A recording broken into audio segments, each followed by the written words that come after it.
My name's Peter Hughes. I'm the Senior Curator of Decorative Arts at the Tasmanian Museum and Art Gallery. And I'm here today to talk about Lady Dry and the Lady Dry collection. Lady Dry was the wife of Tasmania's first Tasmanian-born Premier, Sir Richard Dry. As soon as they were married, Sir Richard and Lady Dry went on a long trip to Europe and then came back, and Sir Richard Dry re-entered the Tasmanian Parliament. She was about 13 years younger than him, and unfortunately he also died when he was quite young. So that meant that she was, I guess, a wealthy single woman at quite an early age, which left her free to I guess, indulge her interests. So not very long after Sir Richard died, she moved to the United Kingdom and she travelled quite a bit throughout Europe and the Middle East. And while she did that, she collected a whole lot of things, some which are quite quirky and some which were a little bit more majestic, if you like. When she died in about 1906, she sent a package to the Tasmanian Museum and Art Gallery and a package to the Queen Victoria Museum and Art Gallery in Launceston with collections. I guess some of the quirkier things are in the exhibition. She seems to have been quite religious, so she collected quite a few things with the religious associations. For example, there are some acorns from Abraham's oak in Hebron in Palestine. Fabulous souvenir stones from Jordan with some painted crosses on them. I think they're particularly lovely. They remind me of pet rocks.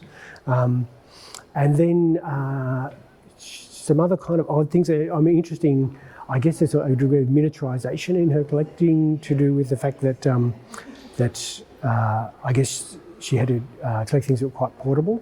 So some things were particularly made that way, like the stones from Jordan, are souvenirs. I imagine the acorns were sold as souvenirs, but there's also the miniature church from Bergen in Norway. So, a piece of architecture shrunk down to a suitcase size. That's kind of a fabulous object because it's older than the church that now stands in Bergen, which is a replacement for the original one that was burnt down in the 1990s. So that's a kind of curious twist in history. Other things in the collection are perhaps more typical of the Grand Tour souvenir. So the Grand Tour is, I think there's a Grand Tour element to Lady Dry's travels. She visited many of the kind of religious and classical sites in Europe and the Middle East.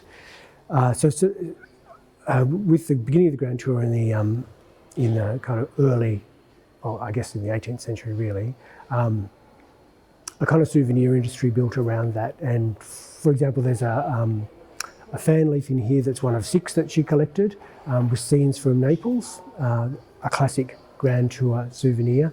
Also, there's a bracelet made from carved lava. Obviously, there's a lot of excitement around the idea of lava and volcanoes and Vesuvius and the whole classical world and that idea of an apocalypse, but sort of translated into these sort of beautiful jewellery. So there's quite a lovely one of those with some symbolic cherubs on it, carved on it. A very 3D, hard to imagine how she would have worn it, but quite beautifully mounted and carved. There's a couple of levels at which that work. It tells us about the person because it shows their interests and proclivities, and it might show how typical they are, and might show how atypical they are. So there are some really odd things in Lady Dry's collection that kind of must kind of speak to her own personality, like the stave church model.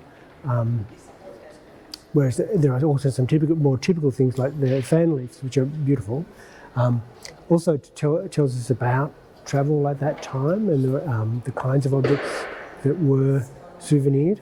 For example, suggests that travel was quite an exclusive activity because a number of these objects, perhaps not the pet rocks, but a number of these objects would have been very expensive to buy, but a kind of a necessary, I guess, what would you call it, necessary token of the places that you travel to, evidence in some ways that you've been there.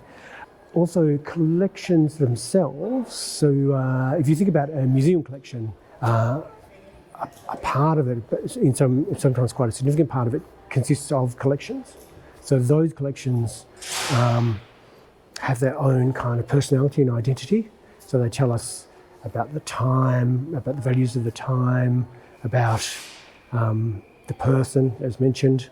So they're if you like, in some ways they're a single object that is quite interesting and has kind of many stories, as well as an overall story about how it came to be here.